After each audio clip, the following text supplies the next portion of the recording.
किसी राजा के राजमहल में एक बंदर सेवक के रूप में रहता था। वह राजा का बहुत विश्वास पात्र और भक्त था। अंतःपुर में भी वह बेरोक टोक जा सकता था।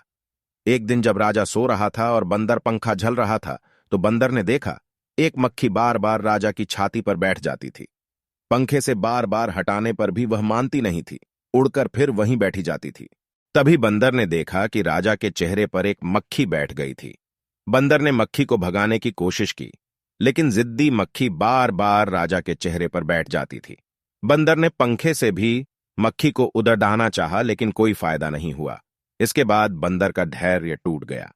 उसने एक तलवार उठाई और मक्खी पर प्रहार किया। मक्खी तो उड़ गई, लेकिन राजा बेचारा किसी राजा के राजमहल में एक बंदर सेवक के रूप में रहता था। वह राजा का बहुत विश्वास पात्र और भक्त था। अंतःपुर में भी वह बेरोक टोक जा सकता था। एक दिन जब राजा सो रहा था और बंदर पंखा झल रहा था, तो बंदर ने देखा एक मक्खी बार बार राजा की छाती पर बैठ जाती थी। पंखे से बार बार हटाने पर भी वह मानती नहीं थी, उड़कर फिर वहीं बैठी जाती थी।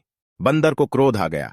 उसने पंखा छोड़कर हाथ में तलवार ले ली, और इस बार जब मक्खी राजा की छाती पर बैठी, तो उसने पूरे बल से मक्खी पर तलवार का हाथ छोड़ दिया।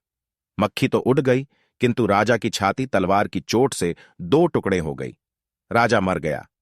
मूर्ख मित्र की अपेक्षा विद्वान शत्रु ज्यादा अच्छा होता है।